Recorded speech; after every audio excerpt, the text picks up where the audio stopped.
Hello and welcome to another episode of Prepper Talk Radio. This is radio for the ready-minded, or since we moved to podcast platform, this is the podcast for the prepared.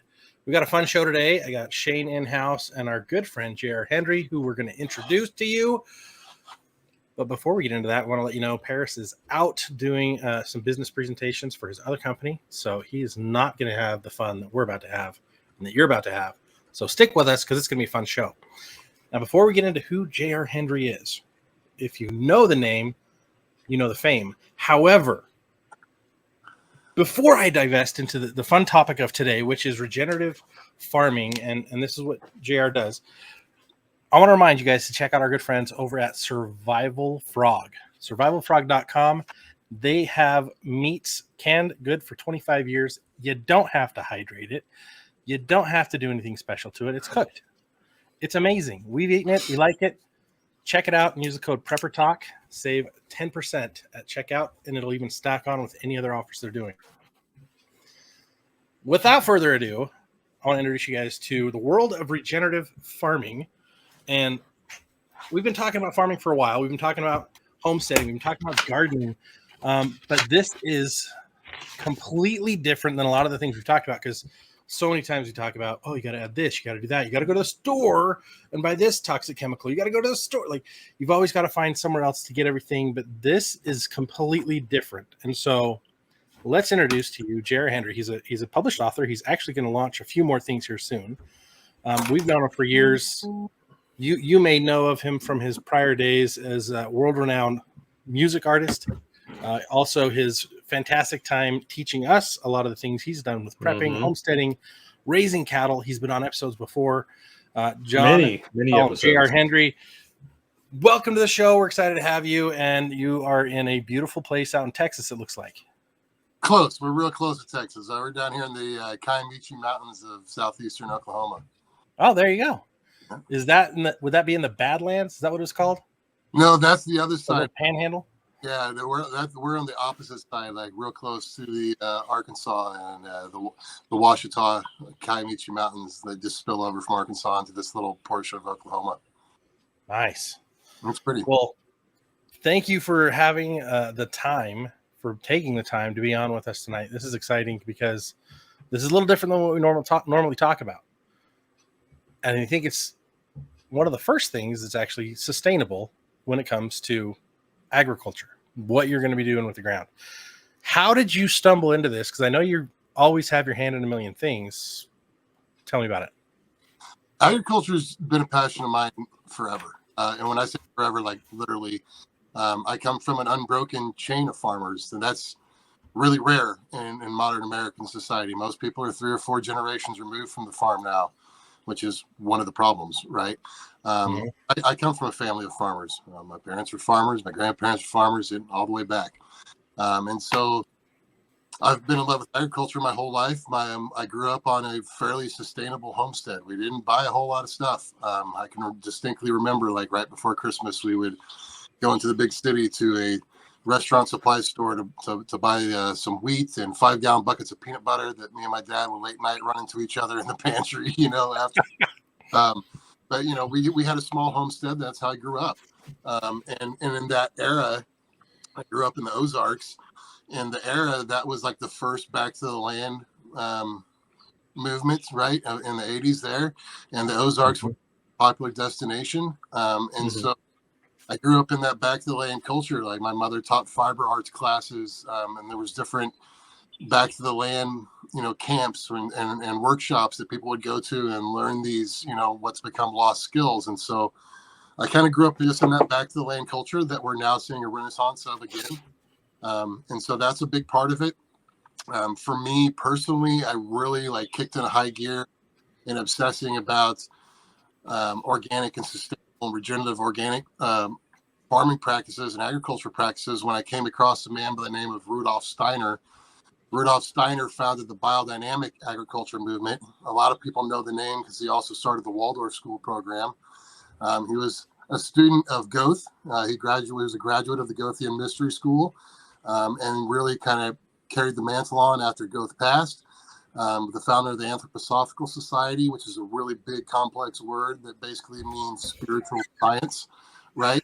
And so he had some courses and lectures in the 1920s in Austria, where he amalgamated all the farmers of the area and their old practices, and that was the time, and the reason it came up is really the birth of what we now understand agriculture to be, right? This salt-based, right? And it was, they were concerned about it. They asked him, and really what he did is just bring together the ancient knowledge, right? And he lectures and wrote some stuff on it, and that was the first organic movement.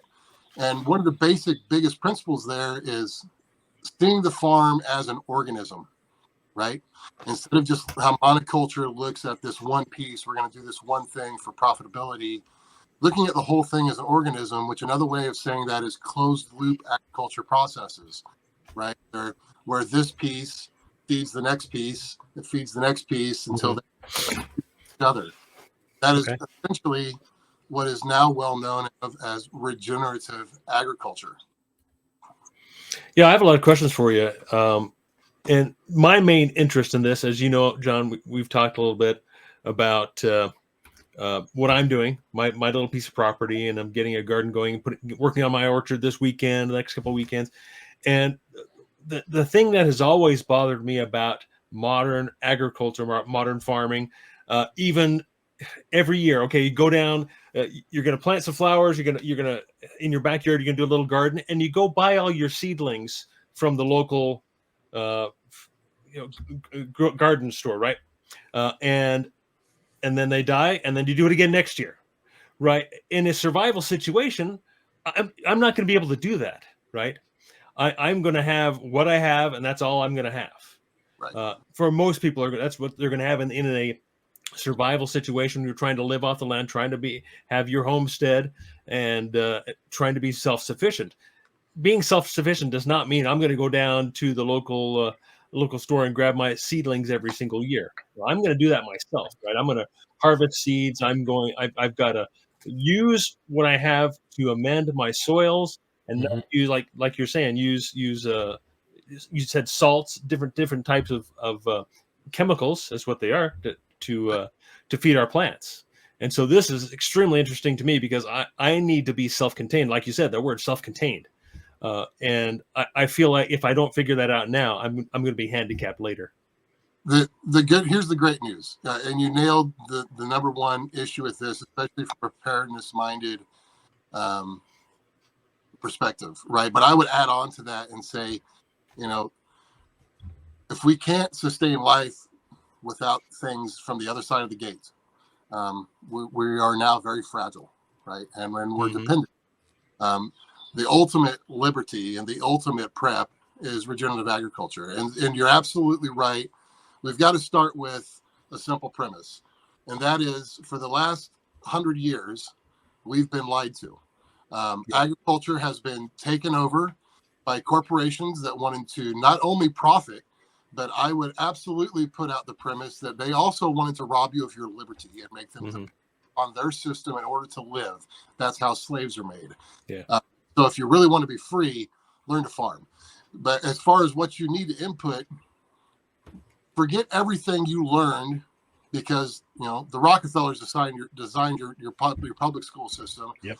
Corporations own your colleges and your schools of agriculture. So let's go back 200 years to our ancestors and their knowledge and look about them. Here's something that'll blow your mind to think about.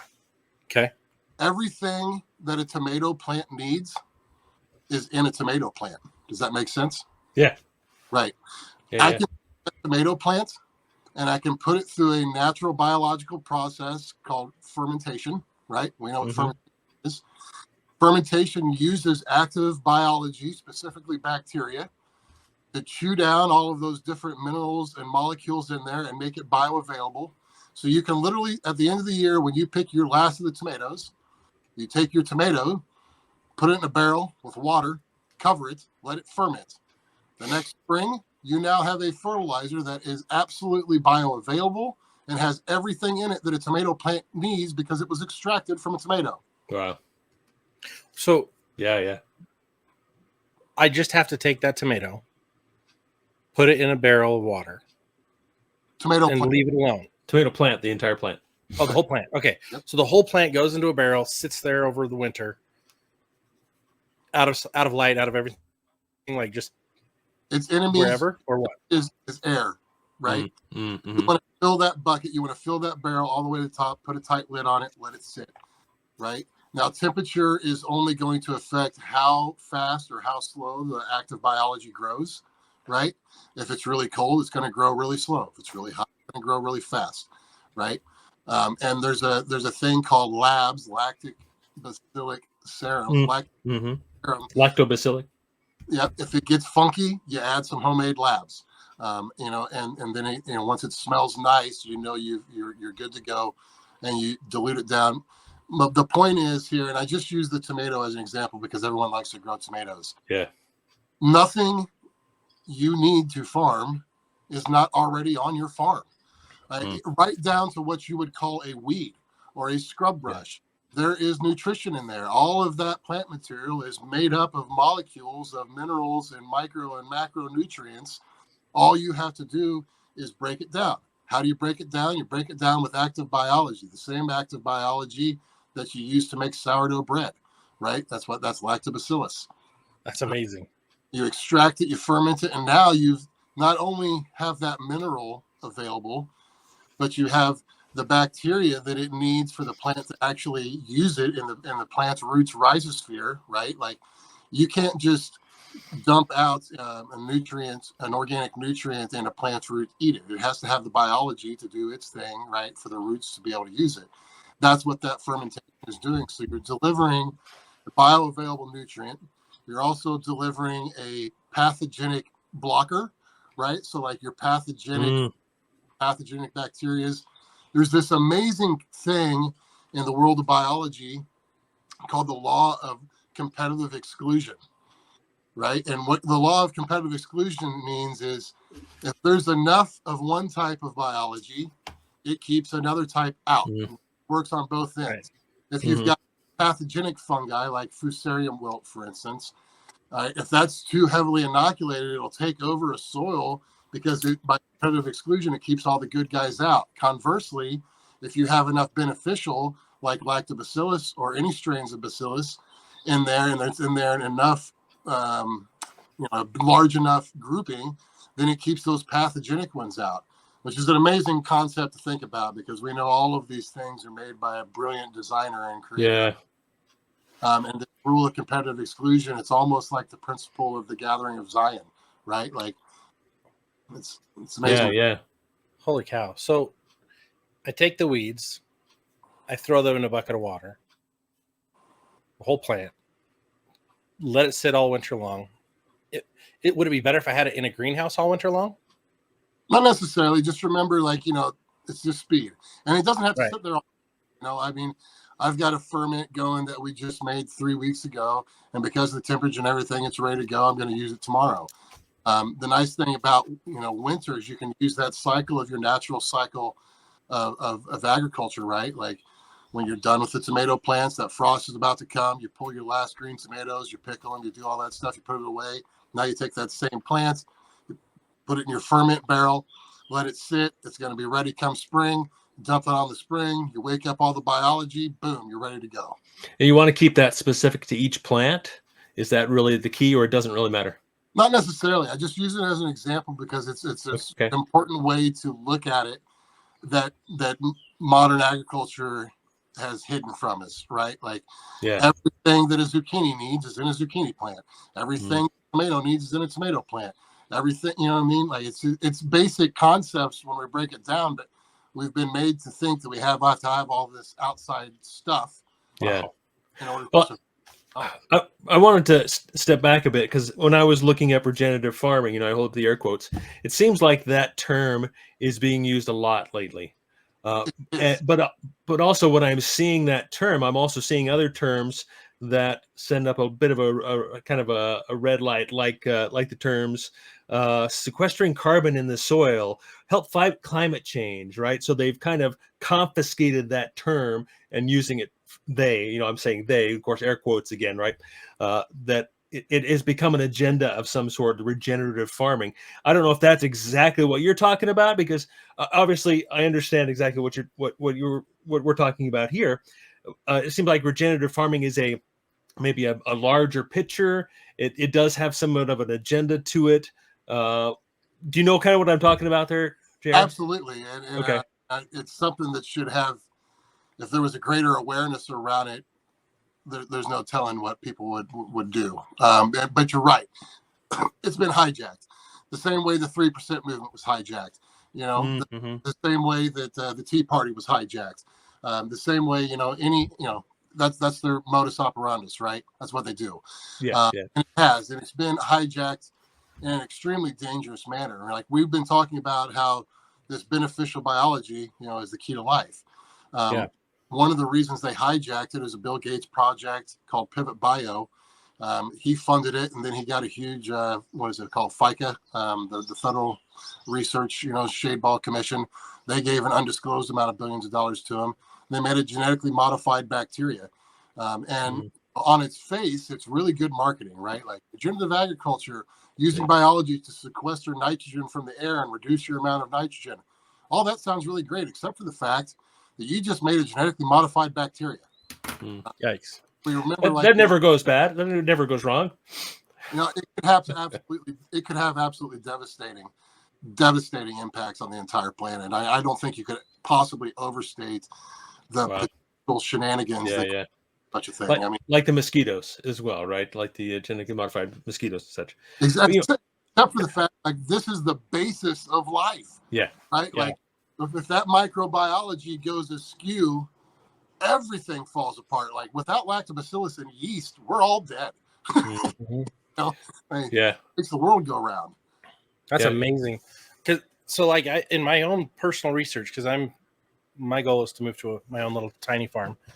I've been looking at like the different Amish methods that they use with using their animals to fertilize the area, and they'll rotate their herds through in different rotations, so that way they'll eat some of the competing greens, fertilize everything in different regions, and it just bolsters the land. But I'm like, that's time consuming, whereas this is like within a year I've got pretty much everything I can do. I can like repeat over and over again. I don't have to do anything new or special.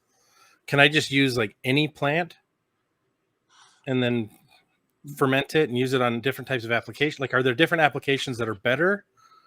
Sure, absolutely. It's an infinite amount of different inputs you can put in there. But what's important to remember is that there's a lot of different methodologies this goes by too, because everyone tries to capitalize on everything, right? Like, some people call this Korean natural farming because that guy sells a lot of books. Some people call it the Dom method because that guy sells a bunch of books.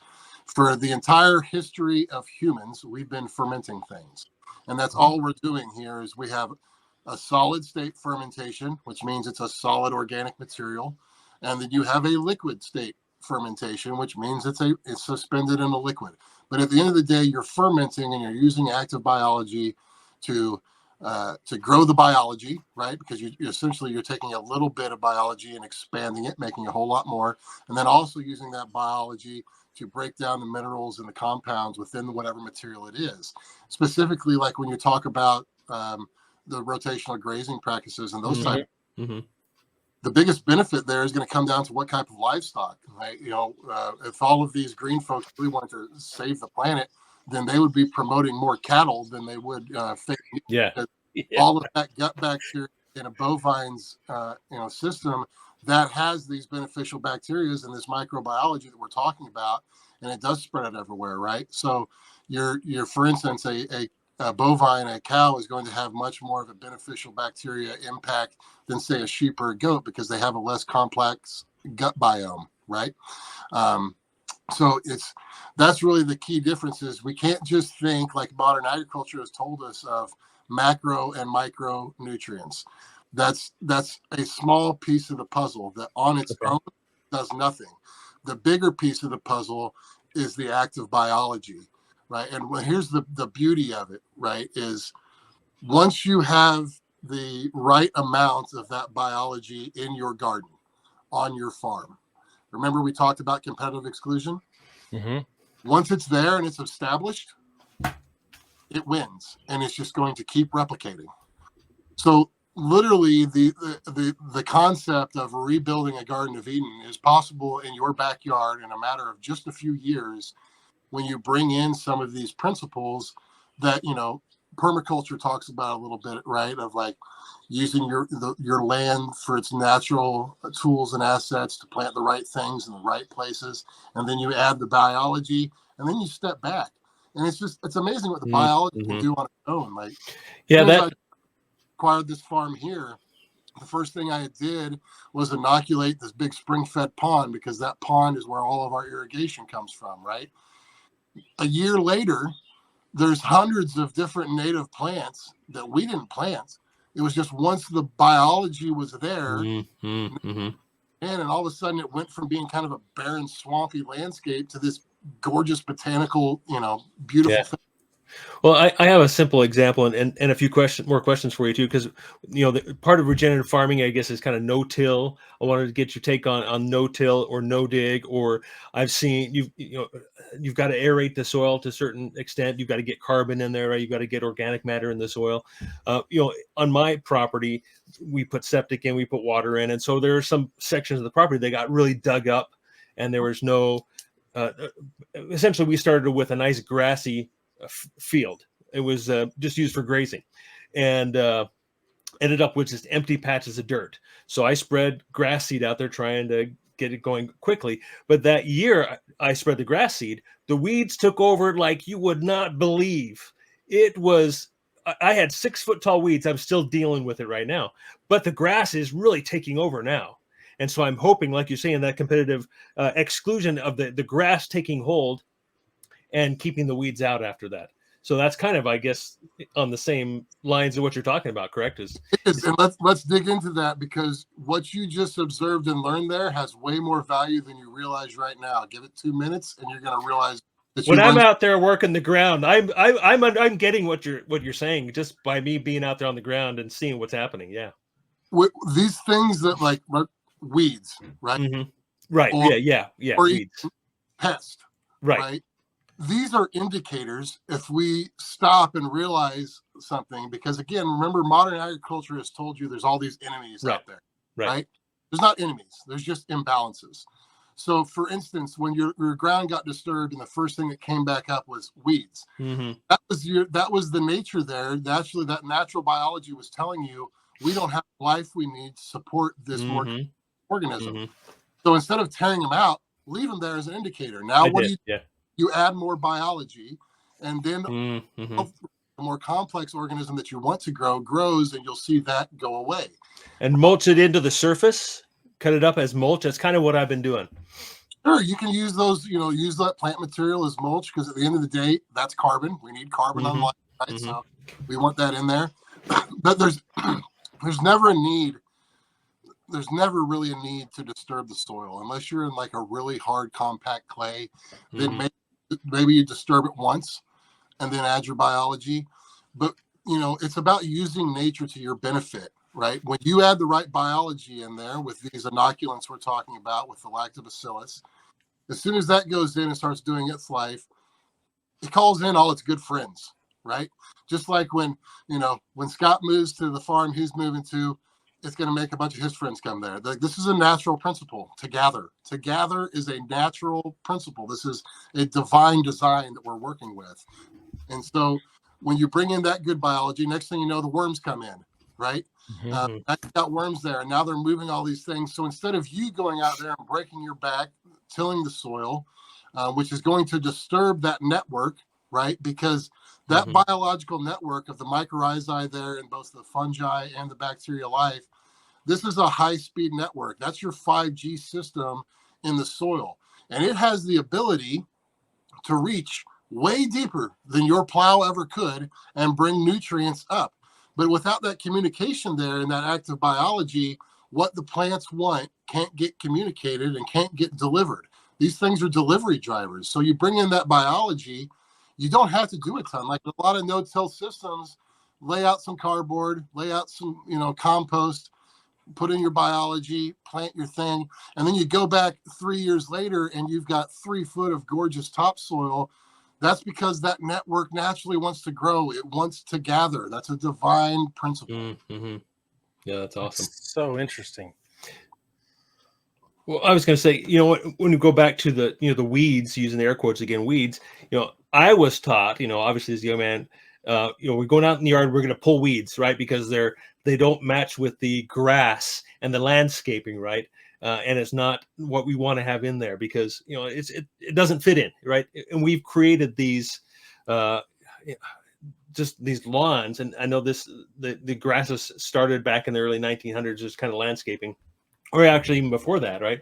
When they started using grasses just for landscaping instead of actually having food in your yards. But I know a bunch of these weeds are actually edible plants that I could be farming some of these plants actually and promoting their growth and I know we could talk more about that and about what you're doing specifically. With cannabis and hemp and so forth. And I've been thinking about planting some hemp on my property as well, but I haven't decided just yet on which way to go there. But No, you're absolutely right. A lot of those weeds are both nutritious and edible. A lot of them are medicinal. A lot of them are you can learn to look at that, and it'll basically give you a scientific soil sample of what minerals and what levels are in your plant. Are in your soil, right? Like we've learned to look at nature the wrong way. There's a reason the first place humans showed up was in a garden. I think that's a incredibly powerful allegory there. Yeah, right? Incredible wisdom to learn from these things instead of this dominion type of thing that we've been slammed over the head with. There's what's peaceful about dominion. I don't want to have dominion over anything. I want to have, and so and balance, right? Like in balance, there's a natural dominion that doesn't have force; it has power. Very different things, right? All of those. Yeah. There's very few things on this earth that don't have an amazing use. Just that knowledge may have been lost, right? Who knows how long humanity has been on this planet? But we do know this: for the last 100 and some odd years, there's been a great deception going on, and the more we tap into nature, the more that ancestral remembrance starts to come up, right? Like our ancestors knew how to do these things. It's just been lost in the last couple generations. How did they learn to do them? They learned to do them through observation. That's the first principle of permaculture, is to observe. And I think that's a great principle for a whole lot of places, definitely in farming and gardening. Observe your farm, observe your soil, see what's there, and then study what are these things telling me. Like for instance, fungus gnats is a great example. You have fungus gnats show up in your soil. A lot of people would then look and go, hey, what kills fungus gnats? No, what that fungus gnat is telling you is that your soil is anaerobic. There's not enough oxygen in it. And either that's from a material that's suffocating, or maybe you're overwatering, but it's telling you something. Nature wants everything to thrive. Yeah. So if we'll just look at it, that's nature telling us, hey, change some things here, buddy. You ain't got to go out there with a sledgehammer and kill it. Observe it. And then when you observe it, you can steer it for its greatest and highest benefit and purpose. Yeah, that's awesome. Kind of like you and I discussed a little bit, the first commandment was go to dress this garden.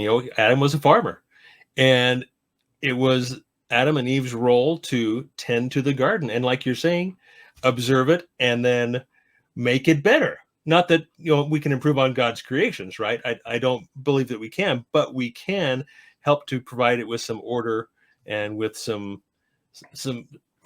I don't know the right word, but it's when we're building something for ourselves, building our own home by hand, or construction has been a part of humanity for thousands of years. We built towns. We should be building things rather than entertaining ourselves, right? We should be taking care of ourselves rather than allowing others to take care of our problems for us. So I think it's really that's a big part about being a human is is taking God's creations and doing something with it ourselves. It's maybe another step of learning.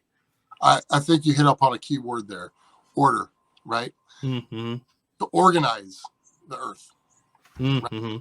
Think about the awesome symbol from King Solomon of the beehive, right? One of the amazing things there is that incredibly complex order and that organization of that design. That's one of the beautiful pieces of allegory that sits in that symbol. If you think about this microbiology specifically that we're talking about, it's microbiology. It's microscopic. It can't move. If it moves 6 inches, its life probably is over. Like that's Mm-hmm.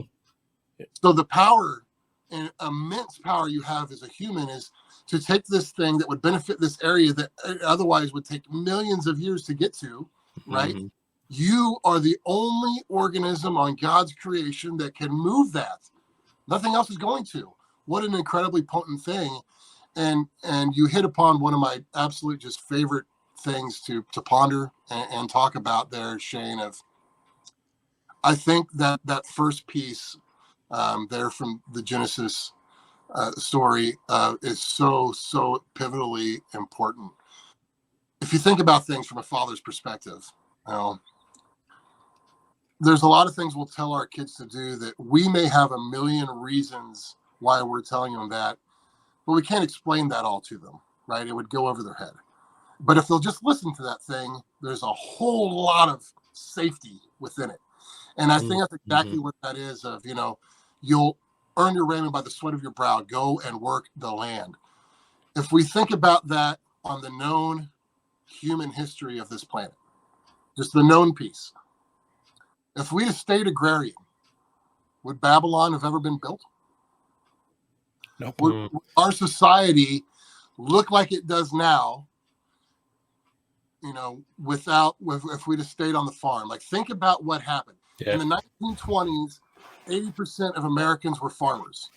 In 2024, it's less than 2%. Yeah. And that happened in a 100-year time span. And look what's happened. Yeah. I think someone would have a very hard time with the argument of our society is better now than it was then. What's the one thing that changed? We left the farm. Yep. Mm-hmm. Well, part of I want to step back again. So Shane's favorite thing is to go and say, to prepare for the future, you look to the past to prepare for the future, but also now look to the past to see the future, right? Mm-hmm. We're coming full circle. In Genesis 2:15, that verse says, "And the Lord God took the man and put him into the Garden of Eden to dress it and keep it," right? Keep it. We didn't keep it. Bingo. Right? You mentioned that by the sweat of thy brow shalt thou work, or shalt thou eat all the days of thy life, right? We talked about that a few weeks ago, and that is one of the things that we, as Shane just hit on, we are missing, and that's why prepping, homesteading, back to the land movements, those things are getting so much traction because it's in our nature, I believe, to go back to that, to return to that.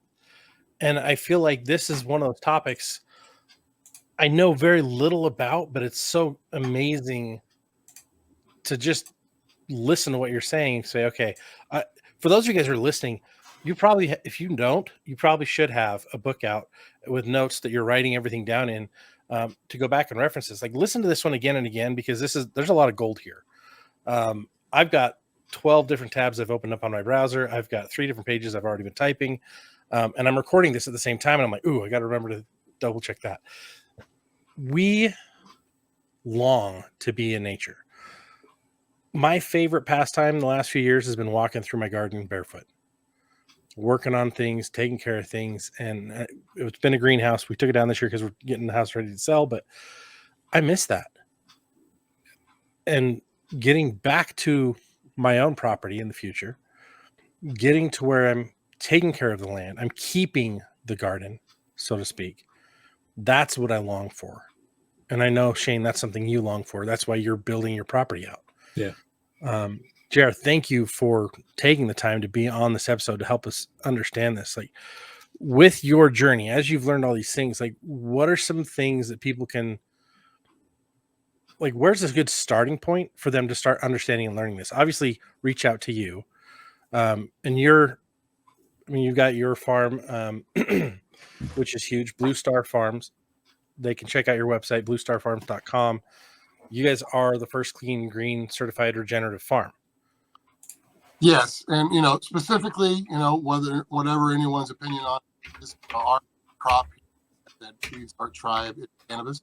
I believe in natural medicines. I don't believe in pharmaceuticals, and so we cultivate, naturally grown medicine for the healing of mind, body, and spirit. But these same methods, go across the board. And I'm a radical. I own that. It's always important to own your bias. I understand I'm a radical, but I have to put that preface out there to answer your question, Scott. What's the first step? The first step's simple. Get out of Babylon. Mm-hmm. I promise you, it's only scary because you haven't done it. Mm-hmm. You have an infinite line of ancestors behind you that you exist because they lived outside of Babylon. Leave. You don't need it. You do not need it. Everything you need for you and your family's sustenance is on the earth that was created for you. You do not need their systems. They rely on the fear that you have to have them to survive. Without that fear, their banks collapse. Their control systems collapse. Mm-hmm. All of these things collapse. Nature wants to support you. Leave the pathogenic system that's trying to kill you. Amen. Well, step 2 is simple. Observe. You are a part of nature. Nature loves you. It was created for you to survive and thrive. It's not some scary thing. Just observe and look around. And very shortly after that observance, you're going to see where you can benefit nature, right? And you build up these systems. And as you build up these systems, so many beautiful things happen. The butterflies come in, the birds come in, like this Eden happens around you. But I want to touch on something really, really cool. Okay. I have a mentor that's really just an OG in this probiotic type of farming. And he has a powerful story that he tells. I want to share it because it's really amazing. Please. In Roman times, they were fighting all these wars, right? Brutal wars, mm-hmm. by the tens and hundreds of thousands. These men were going out and soldiers. And PTSD was a real thing. They would come home and these men were suffering from severe psychological disturbances. Do you know what they did to rehabilitate these men? Mm-mm. Farming. They put them over there in the wine processing facility. Mm. They mashed up the grapes with their feet. What happened? Lactobacillus was actively in their skin. And there are studies out now that have linked and shown that the lactobacillus is neurorestorative. Wow. Really? So all the way back then, they knew that this healing bacteria would heal these men. Their minds were literally just from this bacteria. It's the first thing that happens. The first bacteria that becomes active in a mother's breast milk. Mm-hmm. We're dealing with a very special sacred compound here, and it's also the secret to the soil being healthy. And so all of these things, all of these problems that we are preparing for the potentiality of or we're possibly dealing with, they all have the same root healing mechanism. Leave Babylon, get your family into nature, grow a garden, or as John Prine, the great musician, liked to put it, blow up your TV, throw away your paper, and eat some peaches. It solves just about everything. Amen to that. Amen to that. Awesome. That's awesome. Thank you so much. This has been super informative. Do you have any other resources, like as we start learning these things, as we start doing these things? Do you have like a reading list that you'd recommend, a starting point on the education side? Once we've done the observation part, the number one book that I would tell people that's currently out, and it's been out for a long time. I think it was published in the early 70s, called Secrets of the Soil. Secrets of the Soil talks about some very interesting things. It talks about a mine right there in Utah with a mineral called azomite. Mm-hmm. Powerful things to heal the soil. It talks about briefly some biodynamic topics. It talks about some vibrations and how this spiritual energy can affect the physical plane, which is something we know scientifically now, right? The quantum world, physical world, but it's also a spiritual principle. Right? same thing being expressed there. And so it opens your mind to some of these concepts. As far as the practice, biodynamic agriculture, natural farming, Korean natural farming. Dr. Elaine Ingham is the world's leading expert on microbiology. I have a book that I'm working on that'll come out later this year, where I'm talking about these things, but also tying them into biblical and Torah teachings. I firmly believe that we have right there in the Old Testament, in the Torah, we have these laws of agriculture that are being expressed in the same way that we're now learning in microbiology. It's just to be able to see that allegory disappeared, right? Because it's been out of practice. And so that's the what my book that'll be coming out is about. But really, the best thing you can do is just, jump in and remember this, simple processes, repeat and mimic nature. Biomimicry. Google the word biomimicry. Biomimicry is the basis for everything you're going to do. And you have true preparedness. We don't need anything from the other side of our farm gate. That's independence. That's preparedness. Yeah. All stockpiling in the world can't beat that, right? Because eventually the stockpile runs out. Yeah. Yep. So get the skills, and that skill, the best way to get it is also going to bring your family peace. It's going to bring you together.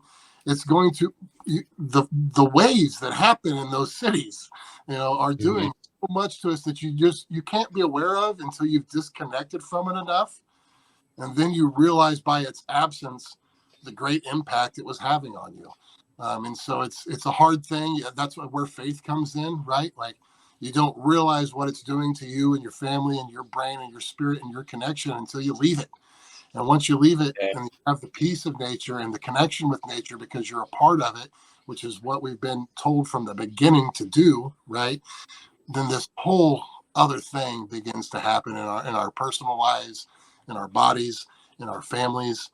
It all shifts and it all changes. That's amazing. That's awesome, John. Thank you so much for all of this information and expertise. If anyone wants to connect with you, what's the best way to do it? Is it just through? The website's a great one. My personal email, I have no problem giving out. That's jr@bluestarag.com. Reach out. I'm more than happy to teach workshops. To me, this is not about profitability. It's about teaching, because this is a spiritual principle to me. It's a safety principle to me. It's how we gain real liberty. All of the things that we care about in our hearts, this is the key that unlocks those doors. And so I could care less about capitalizing on it. I want to share. And so if you have a group that wants to learn, I'll come show you. Awesome. So jr@bluestarag.com. Thank you so much. This has been fantastic. I've got a lot of homework to do. My first assignment's going to be just to go sit outside and watch nature. I'm trying to get my kids more involved in that. They're so funny because my son doesn't like, he's got autism, and so he doesn't like the feel of grass most of the time, but yet he won't wear pants either. So it's hard to feel okay to take him outside. So I'm like, dude, put some clothes on. Let's go outside. But getting him into the mountains, he likes. So it's totally funny. Like, I can't get him in the yard. I can't get him in the garden, but I can get him up into the mountains. So we're gonna do some of that this weekend. But guys, if you're listening, make sure you guys repeat this episode again and again, because this is a treasure trove of starting to get back to the land, get to where you're resilient on your own. The number one problem that we all talk about, and you just brought it up. When your stuff runs out, what are you going to do? Mm-hmm. If you have a system that doesn't run out, you're good. You're golden.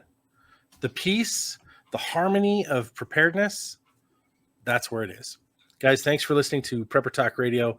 Make sure you follow, like, subscribe, hit that share button, and of course, join our group over at Emergency Prep and Self-Reliance. We're on Facebook, but we're looking at creating a couple of off-network options for you there in the near future. Thanks for tuning in and not tuning out and focusing on being a ready-minded individual. Have a great night. Thanks, John. Love you, brother. Love you guys.